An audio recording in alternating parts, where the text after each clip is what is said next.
Hello. Hey y'all, and welcome to another episode here at Cocktails and Crumbs. It's a wonderful Friday night, and I will tell you guys right now. Number one, ignore how I sound.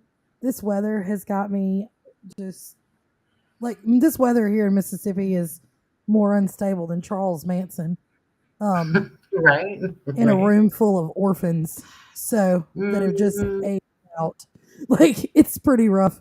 But listen, I'm gonna go and tell you, I made a drink tonight, and y'all, I'm in love. We're gonna have the Maleficent. You need to show off that mug. You I you need to do. show off that Shout mug. out Yeah. to my wonderful best friend who said that I needed a new show cup. Y'all, look at this. Mhm. I love bad boys, Awesome. and I Yeah. do. You shout out to Michael Myers. That's all I'm saying. That's my It's man. Love Michael Myers. right. The broad shoulders. But Mm. no. Mm. So I went ahead. I've been drinking a little bit. I don't know all day, but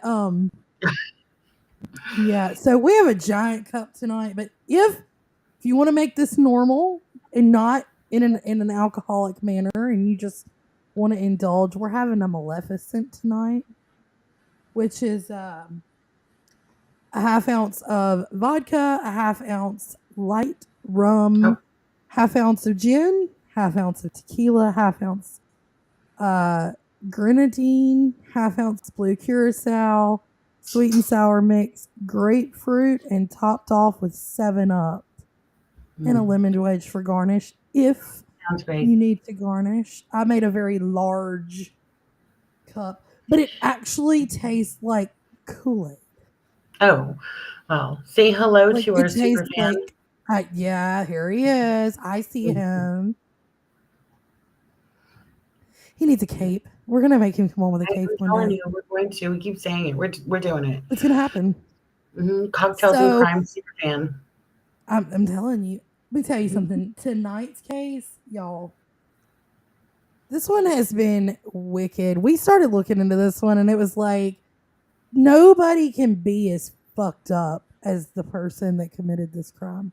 And Oh yeah, this is twisted. It's this is completely this twisted. reads to me like a plot out of Hollywood. Like this is a murder mystery plot for a movie like that you would go to the theater and you would spend way too much money to go see and be like Mm, intrigued and drawn in until the very end. Seriously. And it's mhm. not though. Like, it has all the makings. You have a a gorgeous 32-year-old single mom, 4-year-old child, you know, just you're talking the 80s, the big hair and the kitten heels and all the good stuff. She's a pretty girl, Just definitely. gorgeous. And a stalker that torments the family later on. Like I'm telling you, this is literally a plot to a horror movie, but it's not. It's actual real life. It's true life. Yep. And tonight we're gonna be talking about Dorothy Jane Scott out of Anaheim, California. This case, honestly, is probably one of the only ones that has really, in research, I had to step away a few times and Mhm. like I can't believe what I'm reading. I can't believe it's real. I can't believe the research we're finding is real. And I think that that's why this one was so heavy was because I just can't believe that somebody could be this horrible. But then Right. you clearly they are. Um, so we're gonna start out. Dorothy Jane Scott was born in Allegheny County, Pennsylvania, but she lived with her aunt in California. She is the daughter to Jacob and Vera Scott. I'm not sure how long Jacob and Vera lived in California. They also lived in Anaheim as well. I'm not real sure. I couldn't find a date for when Right. they came from Pennsylvania to California, but I think Mm. that maybe I'm not 100% certain. Don't quote me on this, but I found some conflicting that said that dad was military found some that said dad wasn't. So I'm not 100% sure, but she very well. Our other co-host tonight has a school thing with her kids, and she couldn't be here, and we miss her. Hmm. But we will do her right. We will do her justice. We We will. will do the And case. I wish she was here to be like, this is some bullshit with her notepad because she takes the best notes. I suck Yeah, at note she does. taking. Like, always got me. If I'm trying to find something in my notes and she's like, it's right. Like, Mm. she calls me out so hard. But Hmm. no, like I couldn't find for sure if Jacob Scott was in the military. I looked, and like I said, I found two different claims. One that says yes, one that says no. So there's a 50-50 chance that she was a military brat. Maybe, possibly. But they moved obviously from Pennsylvania to California. Her dad, Jacob, at one point owned a place called Sykes Head Shop. It really it catered to the hippie style, man. The beads and the lava lamps, and probably buy your pipes and whatever you wanted in there. This was a thing. It was like the original Oh yeah. head shop, you know. Mm-hmm. And her dad sold that. So Dorothy continued to work there, though. She worked at two places. She worked at Swingers Psych Head Shop and Custom John's Head Shop. The guy that bought the one from her dad also owned Custom John's. So she's like a bookkeeper. So when I first started looking into this, I said, okay, well, it's a stalker. So maybe it's somebody that she saw getting coffee on an elevator. No. She worked in two head shops. These places, a total combined, maybe have had 10 employees. Like, combined in both shops, maybe had 10 people working for them. So it's not like it's a very broad group of employees to work with. Okay. And I worked really hard to narrow down a timeline on this one. Wow. I know. You talk about some fucked up, just trying to make this timeline was a bitch. I'm not even gonna lie. I know. Yep. So now it's important to note here that Dorothy didn't live with her parents. That's key for this story. She lived with her aunt in Stanton, California, which is apparently right outside of Anaheim. Not probably 15 minutes. Just for context, Anaheim is the town that Disneyland is in. Anaheim is literally where Disneyland is. So lots of traffic, lots of tourism there. So, and I'm pretty sure back then, especially because this happened. Okay, so we're gonna say the amount of people back then. This is May of 1980. So I'm fairly certain that in May of 1980, the foot traffic was pretty regular. I wouldn't think that she would have like an inconsistent, like one day where there's 4 people and then one day there's 100. I would think that in 1980, that Anaheim would still be like super busy. That would be my speculation. I could be wrong, but right, I get it. I agree with you. So we're talking a woman who's got a job that she works in the back. She doesn't really work with customers. That's one of the things that I looked at. She didn't really work with customers. She didn't really have a lot to do like with the front of the shop or like front of the house, so to speak. So she wasn't out very much in what you would call like the public setting. So it's all important to note these things to keep up with them. Because when I tell you we're going down a rabbit hole tonight. Whew. Well, even though she worked in the back, what I will say is, like I put this picture up earlier, she's beautiful. She would easily capture the eye of anybody that's trying to be. Oh, definitely. Definitely. So definitely would catch the eye of some kind of a stalker in 1980 for sure. Oh, absolutely. And that's the thing. So a couple of months now, this happens May the 26th, 1980. Okay. A couple of months prior to this incident, she starts receiving stalker phone calls. And it's someone who would tell her what she wore to work. it is someone who would tell her what she did that day, where she went. Um, and then one of the calls comes in, and I believe she was at her parents' when this one happened. I read that she was at her parents'. A call comes in, and he's like, I have something for you. And she looks outside and doesn't see anybody, but there is a dead rose on her car. Mm-hmm. What in the fuck is with people? Like, if you remember in the very beginning when we started doing this show, we talked about Chandra May out of Mississippi, the fucking dead roses, man. And I love dead flowers because I'm just weird. Yeah. Let me tell you something. If somebody leaves me some dead flowers, I know I'm a guy. Like, I'm gone. I'm fucking gone. I feel like, though, that's always symbolism with stalker cases. Like, it's the, like, you didn't give me the attention I wanted, or you didn't, work with my advances. So you're giving someone the complete opposite of what a red rose means. Like, red roses, I love you. And so a lot of people, you have to take into consideration with the phone calls that she's receiving. I mean, he's telling her he's going to chop her up into little pieces.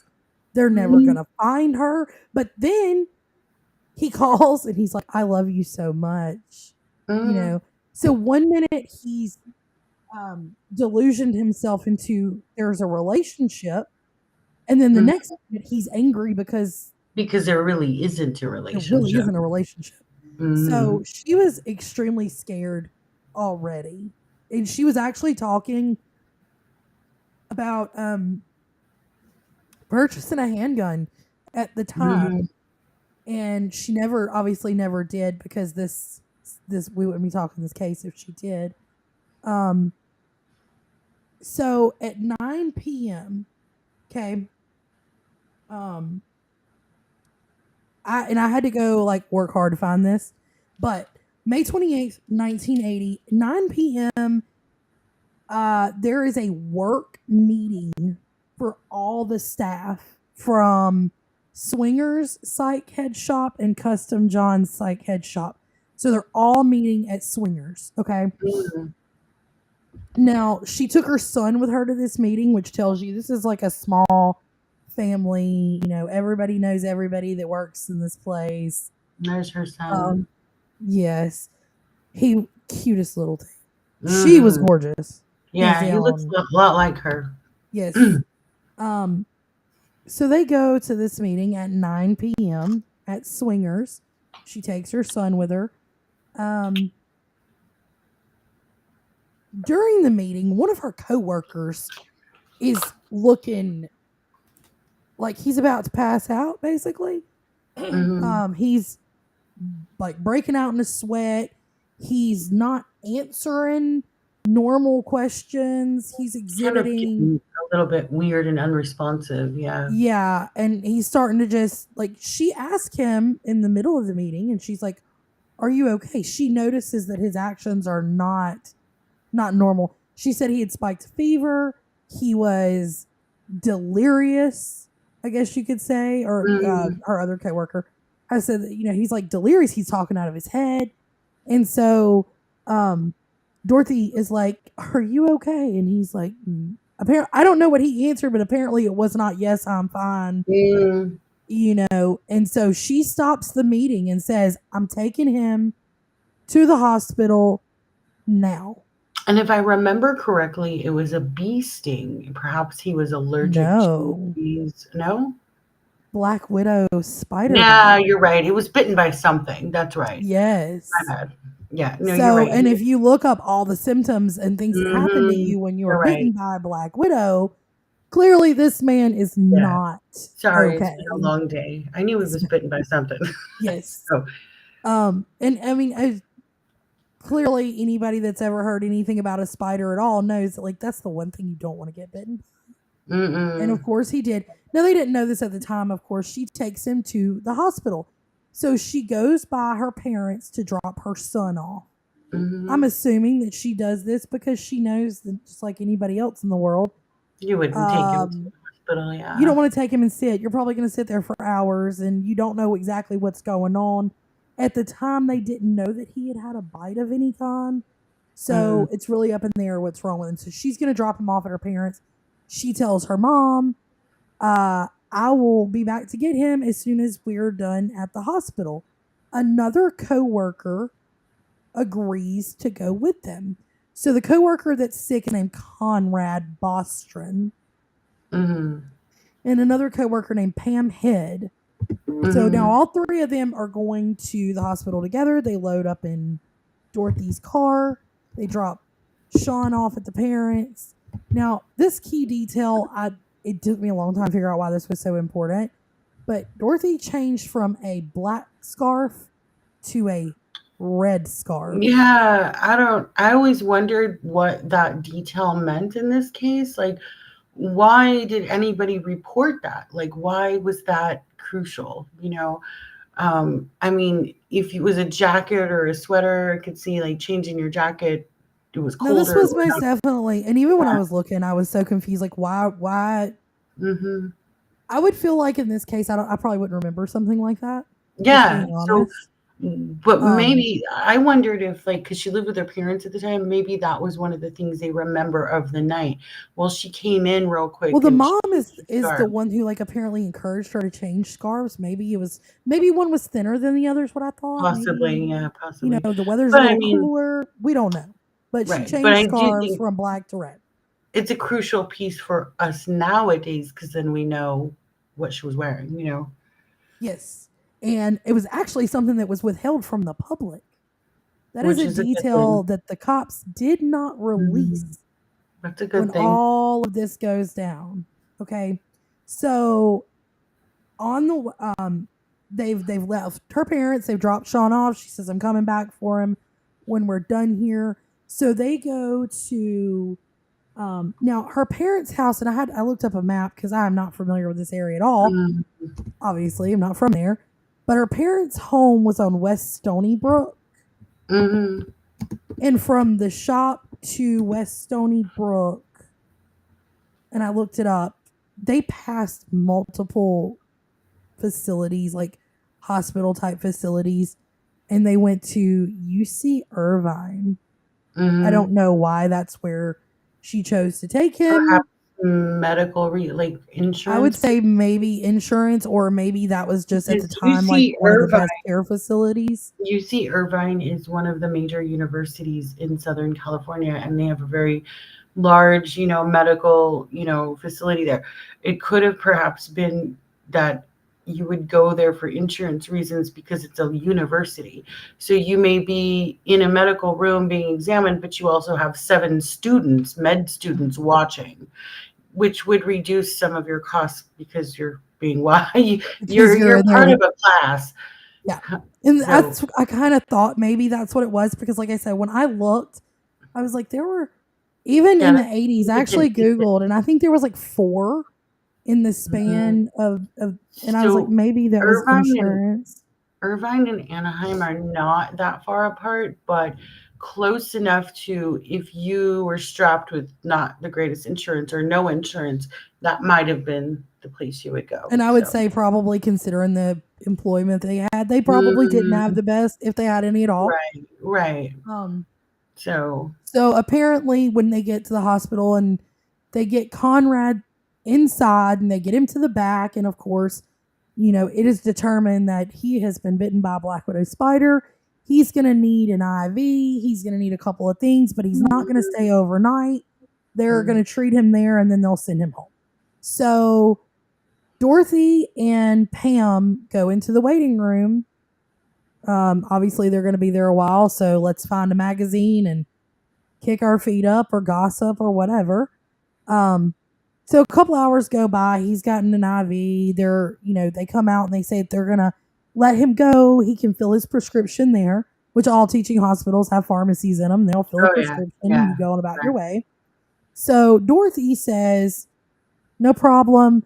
He probably is feeling pretty weak still. So she's gonna go out and get her car and pull her car around, which anybody that's ever been to a huge hospital knows there's that one entrance that you have to walk 700 miles to your car to a Right. parking lot. Right. So, and an aerial view of UC Irvine says that it's a walk. So she's going to go get her car out of the emergency parking lot, and she's going to pull up to, and I found it, I think it was like a picture from like 84 is what I found the first. So she's, they're going to go fill his prescription. By the time she's done with this, she's got in the car. They should be meeting about the same time. Maybe Dorothy will have to wait a couple of minutes, but I digress. Now, Pam has told the police officers and the authorities that at no point while they were in the hospital were they separated. They stayed together the entire time. Dorothy didn't make any calls. She didn't go to the restroom. She didn't talk to anybody else. That's UC Irvine's medical campus. Yes. So you can see how large, and the parking, you've got the landscape in the middle, but you don't have parking anywhere near. So you're gonna have a hike to get your car. And she's like, no, he's too weak. So we're gonna go get the car. So Pam says they stopped by the female restroom. Dorothy went in the restroom. Conrad comes out from the back. Pam and Conrad head to the pharmacy department area of the hospital. Dorothy walks out. They fill his prescription. They come out. 10, 15 minutes go by. She's not there. And they look up. Now, there's been a couple of different stories told on this. A couple different interviews. Crime Blogger 1983 is one of my favorite true crime blogs in the world. He's very thorough. And he's the one who has the most updated information on this case. That I used part of his stuff in my research because he does have the most updated on top of all of the other avenues that we obviously use. However, in the first interview, Pam says that Dorothy's car comes at a high rate of speed with the headlights on bright and just tears out of the parking lot and disappears into the night. Later on, her other story is she's not 100% sure that was Dorothy's car, but she has said she does not know where the headlight thing came from because the headlights were not on the car. They were not on bright. They were not on. I've heard that more times than I've heard the headlight story. Yes. And I think if I remember like a sheriff's report or something that the headlights were not on. So. However, there apparently was a second car that they don't know if this car was following Dorothy's car or if it just happened to be this person was leaving the hospital parking lot as well. But Pam has always said that she remembers a second car. But it did go in the same direction as Dorothy's car. So this car flies out of the parking lot and they're just kind of standing there, confused. Like I would be confused. I would be like, well, I thought she was pulling the car around. What happened? She was coming to get us. Right. Like what'd she fly by us? What's going on here? So they wait. They go back inside the hospital.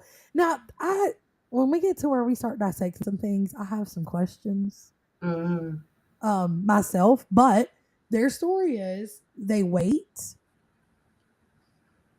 About an hour, 2 hours go by. They decide that, they're like, oh, maybe she had an emergency at home with her son. Now, this is before cell phones. Right. So I'm trying to figure out how Dorothy would have known there was an emergency at home. How would she know that there was something? To me, that was not a very logical. No, 1980, there's no way she would have known that there was an emergency. No, so that logic to me was always a little skewed when I was reading. I was like, but how would she have known that? But, let's just go off of that thought process. So they wait in the hospital for a couple of hours. Then they decide to call Dorothy's parents' house to see maybe if everything's okay. Maybe, kids I have a hurt. question. I have a question. Hmm. Why would you wait a couple hours? Like, I had that same fucking question. like I'm sorry. If I saw that my ride's car blew out the driveway, I'm gonna be like, I'm gonna give her 20 minutes. What the hell's going on? Right? If it Like, look, what just if I happened? am, I'm just gonna say, like, if Elaine is my ride and she Hmm. flies out of the parking lot, Like, I'm gonna what the give her hell's going on? 5-10 minutes, and I'm gonna be like, all right, what the fuck's going on? You're But gonna they start waited making at the phone calls. hospital for like a few hours. It's like two. The first story they gave was about two. The other one said 2.5. So we'll break it down the middle and say 2.5 hours. Okay. Um, and then they call Dorothy's parents, Jacob and Vera, who remember has her son, and they're Hmm. like, "No, she's not here. She's supposed to be with you guys." Like, what do you Yeah, mean it's she weird. left? Like, what happened here? Yeah. So they kind of just, well, she left us. Um, And I'm not. I don't know how to say it. Like, I think we are in no way associating these people with what's happened, and you'll find out. What listeners will find out what's happened. But it is a strange situation. And number two, if they had jumped forward and made that call sooner, perhaps the events of the night would have been very different. well, Perhaps, maybe not, not, but maybe not, maybe not, maybe they would have they would always. because But they maybe wait people would this have been looking faster. exactly. But they did call the authorities, and because Mhm. Dorothy is 32 years old, she is legally an adult. If she wants to strand people at the hospital, she can legally do so. So they pretty much are like, she's not a missing person. Sorry about your luck. Maybe she'll come back. Mhm. So it's unclear if Pam and Conrad took a taxi back to the shop and got Pam's car. It's a little unclear where they went or what happened. But in the process of all this, um, I think it was about 12:30 is what the first report said. 12:30, and then I think another one said like 4 a.m. So Mhm. there's a break in the communication of what time this actually was. Um, Now, Pam has since given an interview to crime blogger Anthony over at Crime Blogger 1983. She did give an interview. Um, and Mhm. she has stated that she does clearly remember the headlight thing. And she also told him that she's not 100% sure about the car. Remember, we talked about this whole, she's still not even sure that that was Pam's car. Um, but we obviously know that Pam's car is gone, or Dorothy's car is gone. Right, Dorothy is right. gone. So she's given these multiple interviews. I think that she was like so confused and in shock at the hospital at the time that Mhm. maybe details have become a little bit more clear to her now. Mm, Um, absolutely. so they go to the parking lot, and there is an empty pack of cigarettes in the parking spot where Dorothy Jane Scott's car was. Mm, Which is key kind of information just because, like, somebody waited for her. right. Somebody was smoking You some were cigarettes. fucking chain smoking if it's Right. like, or maybe you only had two in the pack, but there's an empty pack. You were careless with this. Right. Um, Not only that, okay, I don't mean to interrupt, but I kind of want to like say I feel like we know that she had a stalker. We know this. yeah, The dead roses, all that fun stuff. Well, not fun stuff, but Um, I feel like he or she was watching her so intently that at this point he knew she did not have her child with her. She yep, was with coworkers. She was parking in a really dark, possibly back lot of the hospital. He most likely figured whether she came back to that car with her friends or not, he was taking her. Period. exactly. Now, here's the thing. Okay, so one of the things that I was curious about when I first started this Mm, was like, how did you know her parents' number off the top of your head? Because he was a stalker. He was No, I'm watching. talking about how did Pam and Oh, Conrad, because remember they called the parents' I don't house know. from. Listen, So listen. to rule them All out, I because know. I did some digging to rule out Mm, any of those questions, because I know that I had those. Jacob, when he sold the shop to the new owner, um, was still like a handyman around there, and he actually did stuff for people that worked there and all these things. He was like, it was like a family environment. So right. it's okay to say, all right, that's how they knew the number for Mm, Jacob and Vera's house. So I just wanted to clear that up, because that was a but question that was also, like really also, on mine. like, as born in the 70s, raised in the 80s myself, we memorized people's numbers, period. There was no other option. You Oh didn't have no, no option. we had So phone there's books hanging on payphones. exactly. So there was a possibility that maybe they were good friends and they called each other frequently, and they just happened to remember the number. There's a lot of possibilities, but yeah, 1980s, if you didn't have somebody's handwritten on the back of your hand, then you had to memorize it. So Exactly. So now remember, Pam and Conrad have called the cops, and they're like, she's an adult. I mean, she can't be a missing person until something tells us she's a missing person. It's the way it is. Well, right. 4:30 a.m. 4:30 a.m. May 29th.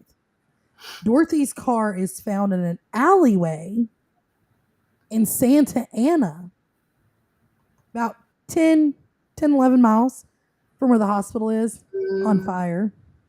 yep, it's on fire. Um, Now, authorities obviously weren't concerned about her well being and her being a missing person at 11, 12 o'clock at night. Um, they're concerned now. Well, yeah, I found her car, and it's They're on they're fire. concerned. Mm, Cars inflamed. Her body was not in the car. Now, so key I'm gonna note: show a picture. Jacob and Vera are telling the authorities about the stalker that's called. Well, I want to show you a picture of what the car that was a car that's identical to what she would have owned at that time. It was like a 71 Toyota station wagon. Yes. There you go. So that's what she would have owned at that time. Hmm. And her parents now are telling the authorities, hey, she's had these stalker phone calls for months. This didn't happen like for a week. This was months. It was ongoing for an extended period of time. She was in fear for this. So maybe start looking at this.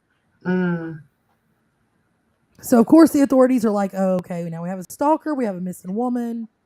But the one thing that Jacob and Vera told the authorities was that Dorothy had told them the voice on the phone was familiar to her. Like she knew she had heard this voice. just She couldn't couldn't place it. place, but Mm, she's heard this voice before. mm, Which to me is more just like it's more concerning because it's somebody that she has had in contact her world, with yeah. probably more than once. Hmm. So now the authorities are like, oh shit. But what do they tell the family? Do not go to the media at all. Hmm. Do not go to the media. Um, they're like, well, why? you know, Yeah. Why would we her not daughter's go? been. So the Yeah. cops are like, look, her car has been found on fire. She's had a stalker. This could very well anger him and endanger her. Don't Mm, go to the media. Don't go to the press. Let us do our job. right. So Jacob and Vera Scott are waiting impatiently. A week goes by. The investigation has gotten no closer. Um, Mhm. then after the first week, guess who starts calling Jacob and Vera's house? Mm. Dorothy's Mm. stalker. Now he's going to terrorize her family. Hmm. Um, That's when it hit the media. So, yes. but I don't So know if it was at that time because this article says for 4 years he called yes, no, them. this is 4 years after she's been taken. They're still being terrorized, but this is a week after Mhm. her being taken from the hospital.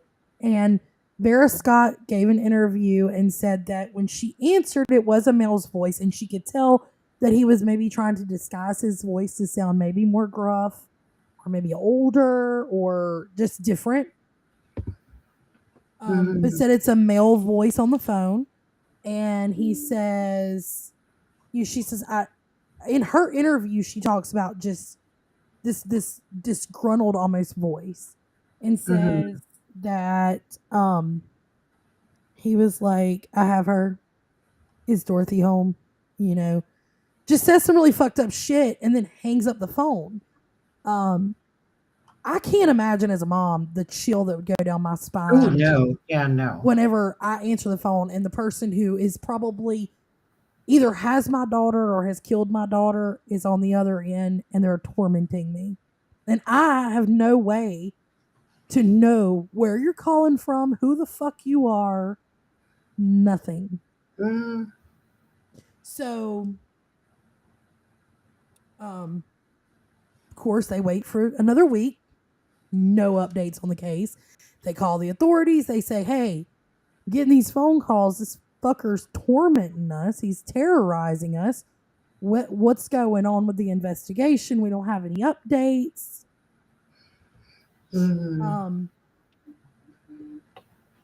The cops are like, we're doing our best, but there's no evidence. It's like this man walked into thin air with her and just pulled a magic trick. There's nothing. So Jacob Scott has finally had it. He's like, fuck this. So he contacts the media. And he contacts the Santa Ana Register. And they immediately are like, we're going to run your story. Just, right. We're on it. So Pat Riley, who is the editor for the Santa Ana Register, gets a phone call. And now I've thought about, like, could this be like some sicko who just read the story and was like, well, there's always those kinds of copycat. But here's the problem. You remember there were details that were not released to the media, and the cops kept it to themselves. He knew the scarf color changed when he called. But now this person claims that Dorothy called him while they were at the hospital, which Pam Head says is complete bullshit because Dorothy was by her side. They never left the waiting room. And remember, at that time, it was payphones. You needed to come up with 25 or 35 You had to, like, 10 cents, 20 cents, whatever. Yes, whatever. So, and payphones in a hospital, there's not like a million of them. There might be one on every floor or something. There's not tons of them, maybe 2 or 3 in a row, perhaps. But yeah, well, like, there used to be like the dividers, like you would have like 2 or 3. And they would have like a divider between them, but they would all be central to one area on the floor of the hospital. But you would think that if that was the case and she did make a phone call, someone, after they see this in the press, would remember, oh, I remember that girl. She was making a phone call next to me, but that never happened. So no. And Pam says that there's no way that that's true, but she never called anybody. She never left her side to go find a payphone to call anybody. And after, everybody's asked around, the cops have asked friends and family, did she have a boyfriend? Was she dating anybody? Maybe not like serious, but like a casual thing, like they'd go out and have drinks together. No. Everybody says this woman had no interest in dating. She spent all of her time at home with her 4-year-old son. One of her friends described her as dull as a phone book. No, sometimes, doesn't feel like she was exactly the party girl of Anaheim. Right. No, not at all. But Pat Riley is like, remember, he gets this call and he's like, let's see what this sicko has to fucking say, right? So he's pretty much telling Pat Riley.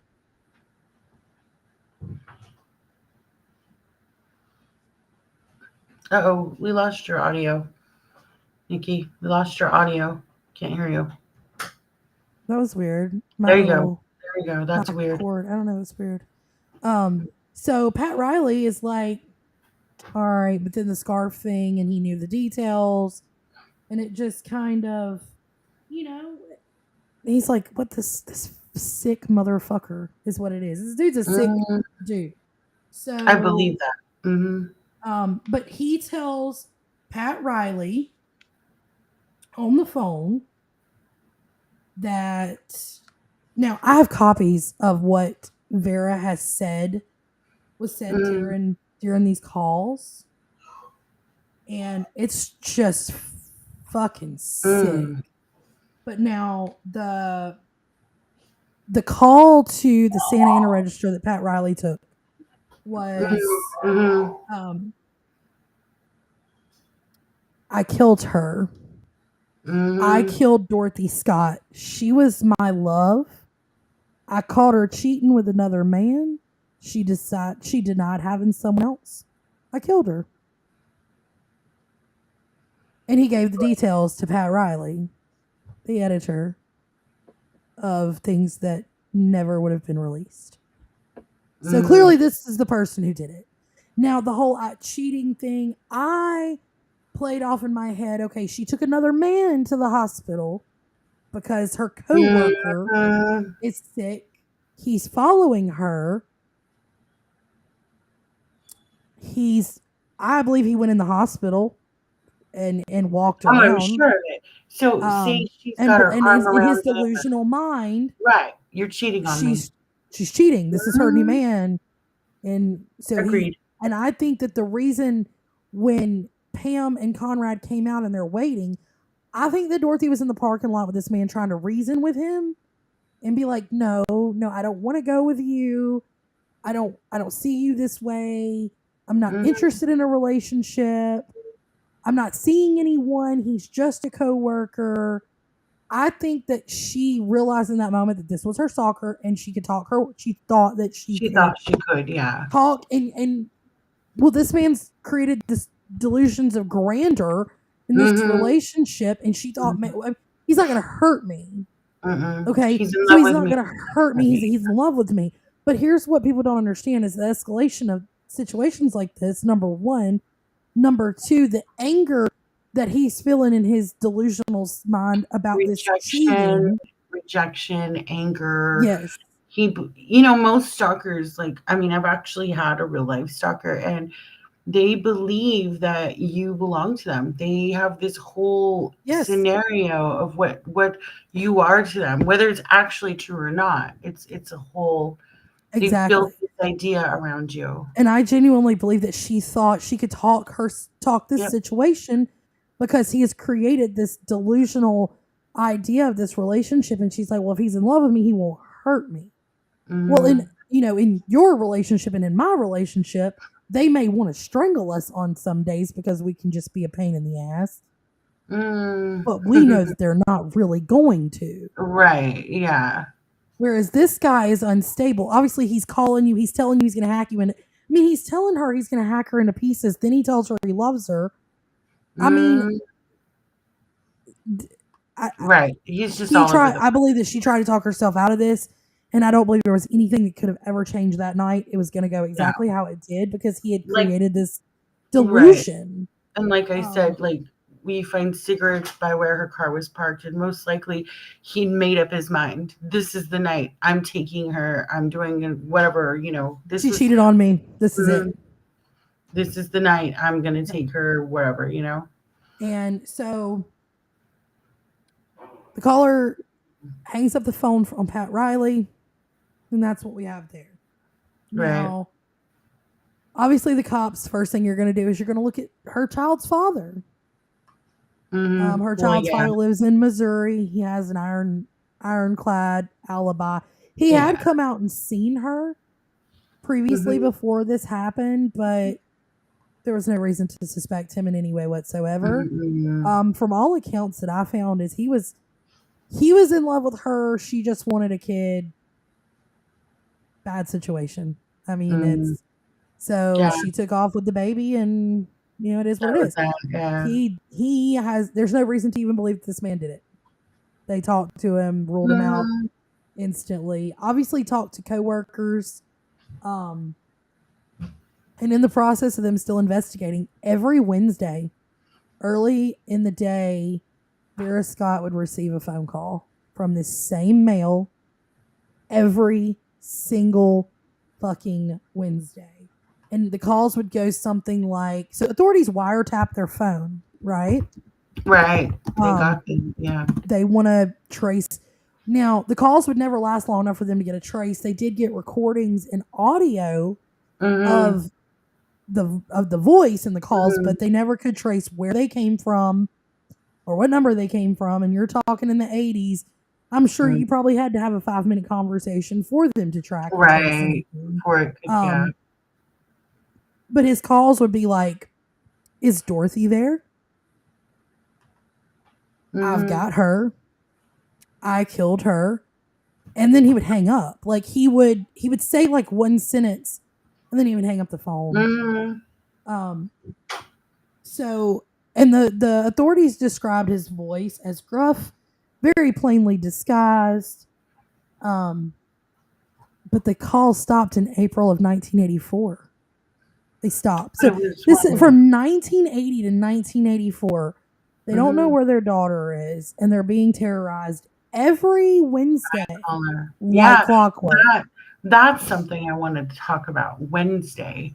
It was so the significance of a Wednesday. Yes.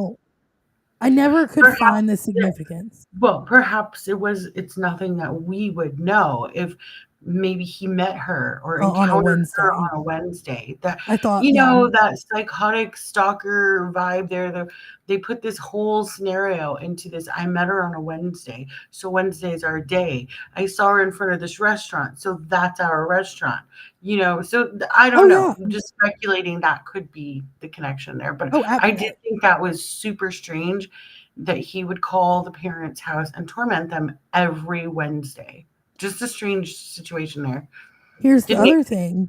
The call stopped in April of 1984 when he called on a Wednesday at a little bit of a different time. And Jacob Scott answered the phone. He said nothing and hung up the phone. I think that the reason he didn't say anything is because Jacob Scott could have identified his voice. So, okay, when we get into the theories part, I have someone that I'm not sure. I believe there's a correlation here, but I'm not sure.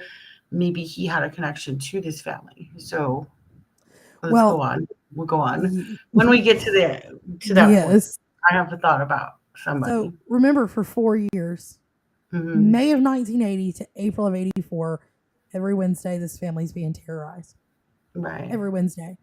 And then in August of 1984, a construction worker finds skeletal remains in some like brush off of Santa Ana Canyon Road in Anaheim. And there's human bones and dog bones found. And there's a turquoise ring and a watch also found in all of this, which is actually what was used to identify the remains. The watch stopped on May 29th at 12:30 a.m. You got a comment. It is very interesting. It's very fucking intense. It kind of captivated us. That's why we were like, well, we need to do this one. Yeah, because this is the plot to a movie. Honestly. Now, a week later, the autopsy would confirm the remains as being Dorothy Jane Scott's, as well as her mom had already ID'd the ring and the watch. But there were, once again, dog bones found on top of it. Now, the dog bones, I don't know if there's actually a correlation to this. Now, remember, this is the 80s, so the first thing out of everybody's mouth is satanic panic. Oh, God. Yeah. A fucking cult. Yeah. It's a fucking satanic cult. It has to be just, period, it's a satanic cult. Now, not all of her remains would be found. That's what's sad. It was only a partial discovery.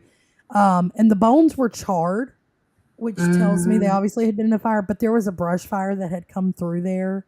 So Yeah. there's a chance. There had also been some floods that had come through. So there's a chance that these bones had washed down from wherever they had been. But key note for all intents and purposes, the land that these were found on were owned by her boss, John Kosela. Interesting. Interesting, right? Mm. But the only thing that was the only thing that was recovered in this was a pelvis, an arm, two thighs, and a skull. Now, after the announcement has been run in the paper that they've made this discovery and that a confirmation has been made that this is Dorothy Jane Scott's remains, family gets a phone call. And it says, "Is Dorothy home?" Click. There was a few more calls after that, and then they just stopped. So now Jacob, her father, passed away in 1994. Vera passed away in 2002. And Dorothy's killer is still out there. He's never been brought to justice. He's never been identified. And unfortunately, what we told you is exactly what pretty much everybody else knows. There's no hidden detail. There's no happy ending of they put him in prison for life or anything of that nature. No, this is. Yep, that's it. That's, Now, I want to know how this kidnapper. So he says that Dorothy called him from the hospital, and he knew about the spider bite. A lot of people were like, well, how would he have known? She was probably in the parking lot, and she was like, look, my coworker was sick. He has a spider bite. I'm not seeing him. We're not dating. He's not my boyfriend. Agree. So that's how he would know that detail. She was trying to reason with him because, you encounter this guy in the parking lot, you're in danger. So you're like trying to talk him off the ledge. Like, oh, no, he might have accused her. You're cheating. You're mine. No. He's just a friend of mine. He got a spider bite, whatever. So, I think that's where that detail came from. And, I don't think that this man knew details about anything else, only the stuff that Dorothy told him in the parking lot of the hospital that night or what he had observed from his time in stalking her. But I don't believe that he started stalking her for a month or 2 months. I think this had been a long-term thing, and his delusions of a relationship had actually escalated to the point that he believed that they were more than what it started out as. I think he saw her and he was like, I want that one. And, it's kind of like a puppy. I've thought about one of my scenarios was maybe, because remember, she worked in the back. And she worked in like bookkeeping or accounting or as a secretary. So she literally did a little bit of everything. One of my thought processes was maybe like a delivery person, or maybe like somebody who delivered like packages or mail, or maybe they had like a janitorial service that would come in and clean the shop. When you're ready, I have my theory. So I just want to say this though. When I was reading about the dog bones being found with her bones, can I just say this one fucking statement? Because it just drives me batshit insane. Because the first thing in the 80s that every fucking person goes to is a satanic cult. It's a fucking cult. Let me tell you something. There, but maybe every single one in the fucking 80s assumed that these cults are just out here murdering and sacrificing people left and right, and animals, just all willy fucking nilly. Well, let me tell you something. The reality, honestly, the fucking reality of your satanic panic is more mundane and way more boring than what you fucking say. Because realistically, it's probably just like two dudes wearing fucking Black Sabbath and Kiss t-shirts, playing with a fucking Ouija board in their mom's basement.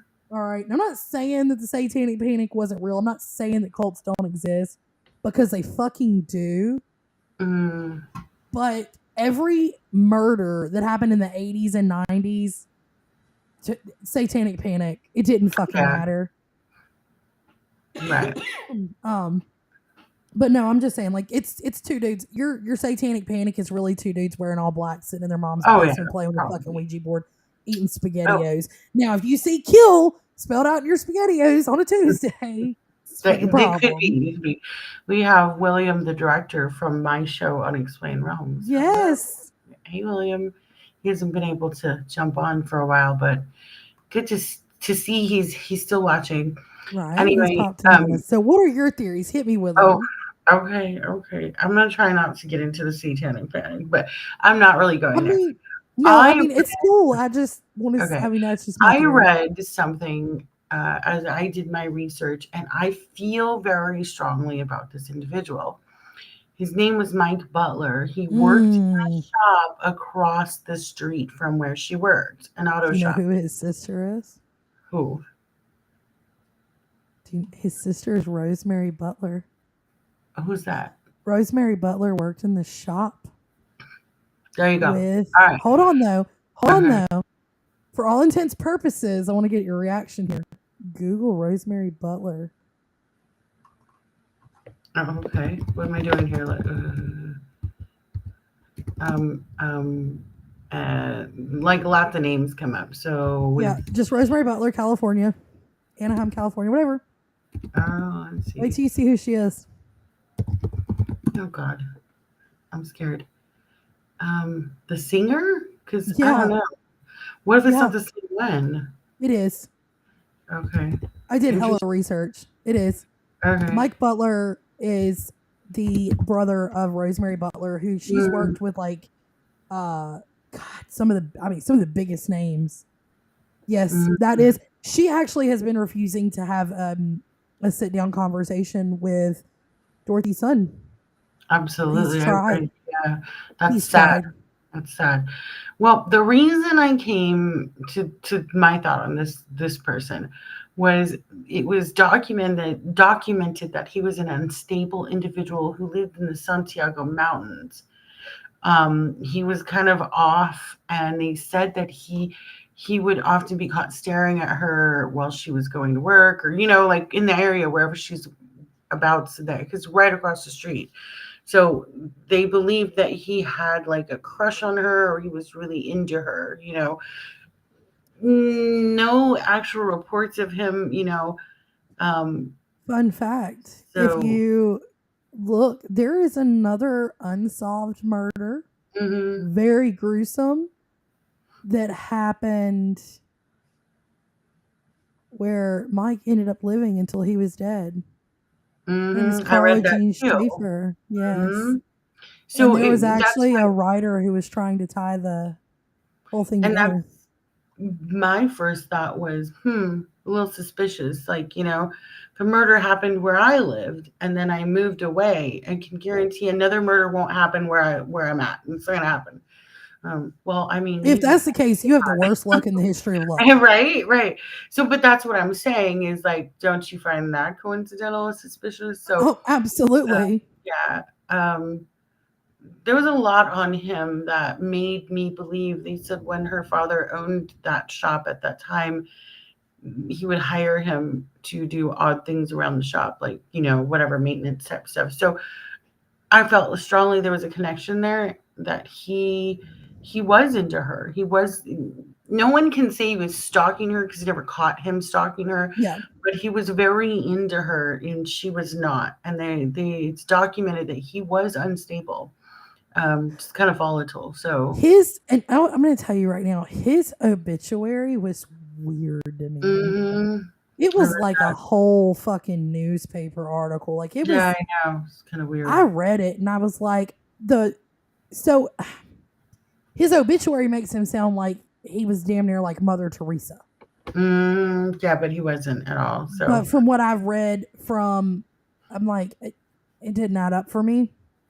mhm, He, but also, her boss, John Kosela, was sentenced to prison for like tax evasion and shit. Okay, like he was indicted on a federal grand jury and all these things. And I'm not saying that you get tax evasion and this, that, and the third, and that goes to murder by any stretch of the imagination. But her body, her remains were found on property that he owned. So I find that to be weird. I would never have disposed of a body where I own the property, but somebody that knew he owned the property very well could have.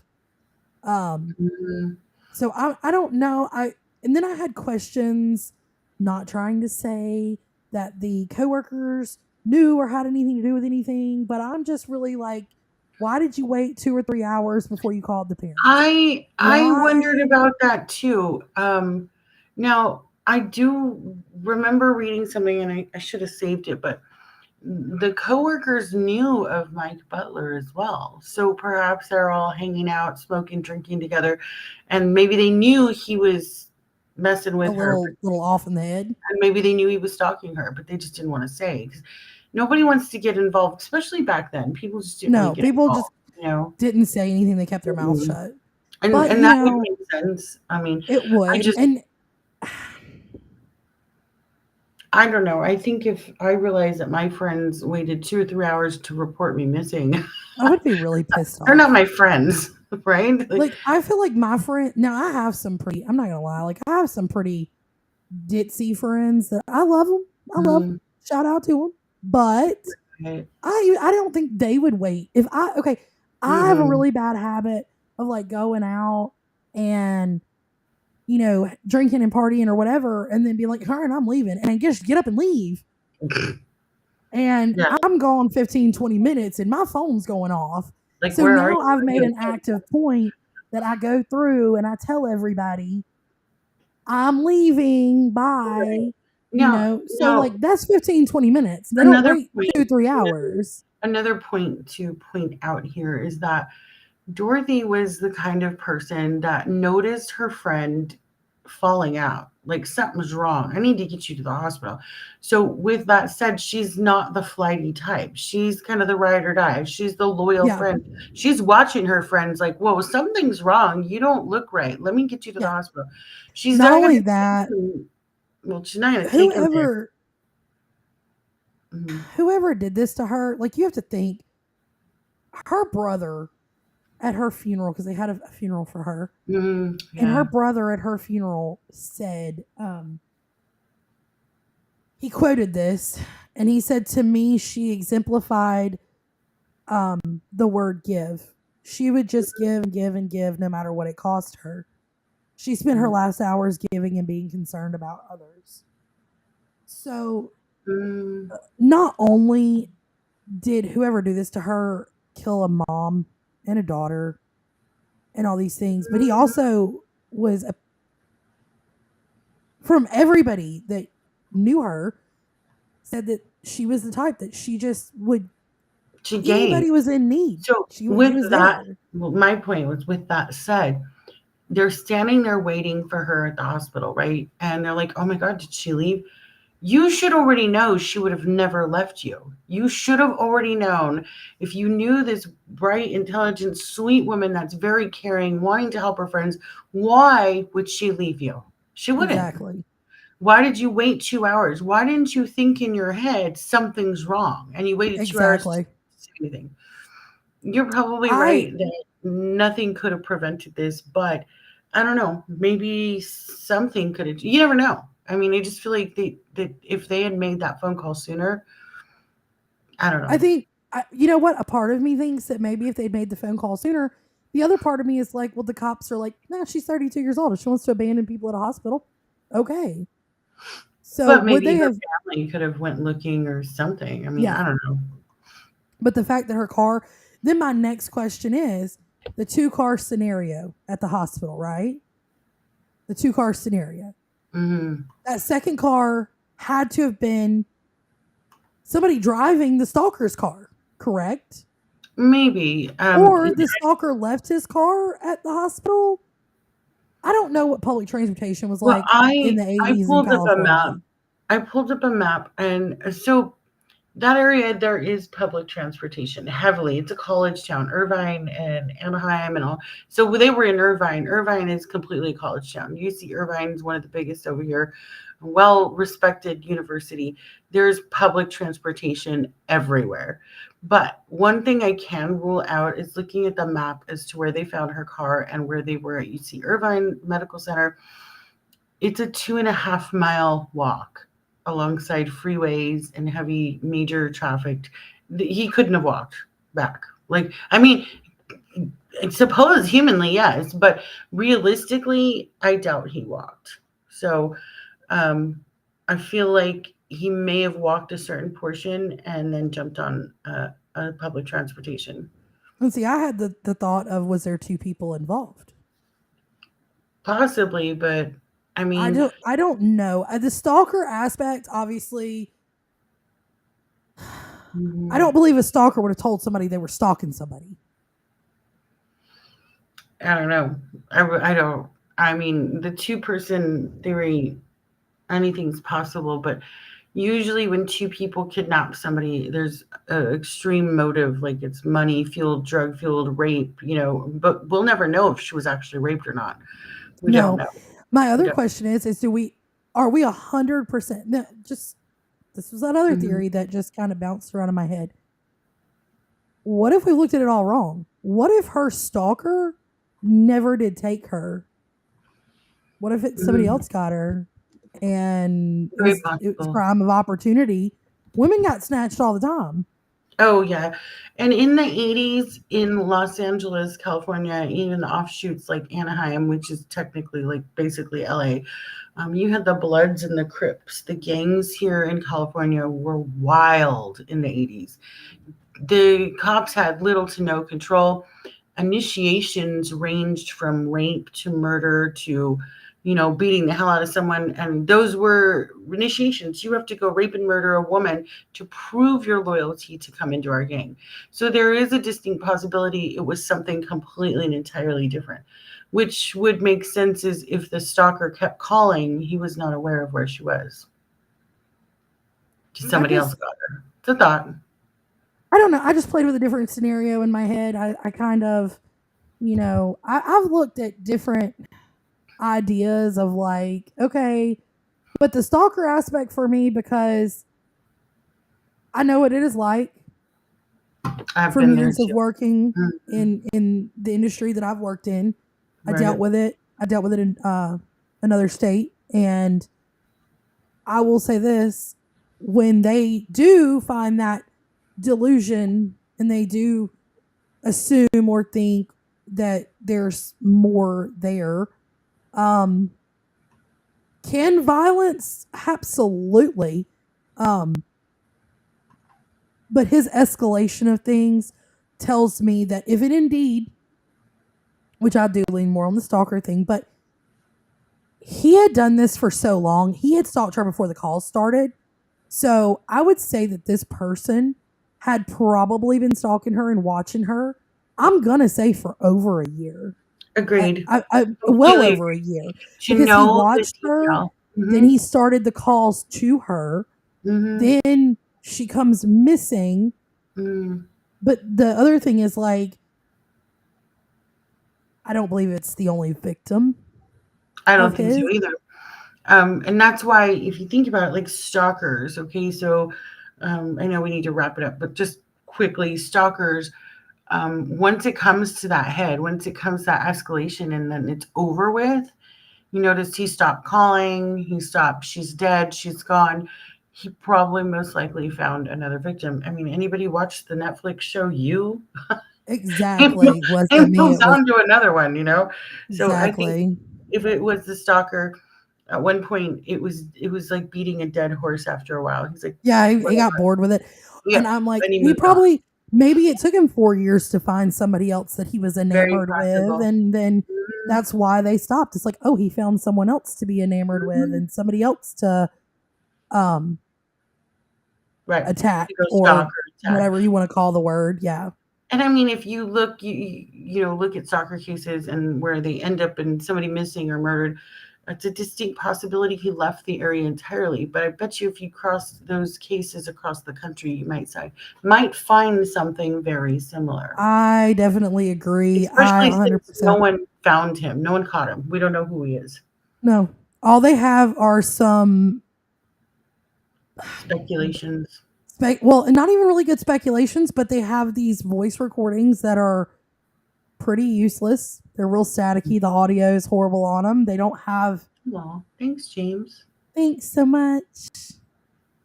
Then it's time for a merch show. Yep. Gonna wrap this up with We get some your merch. cocktails and crimes merch. Here we go. My first pick for merch, and I think everyone needs to go buy one because I cannot wait to get one.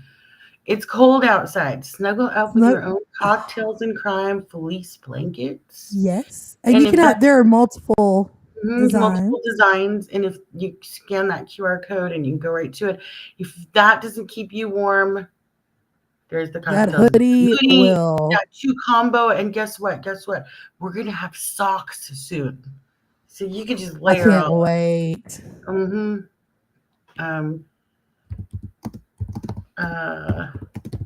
So I want that hoodie though. Right, we're gonna get some. Then you can't like chill in those blankets and hoodies without either your cocktail glass with your alcoholic drink in it, or yes, your coffee, and just spike the coffee, spike it a little.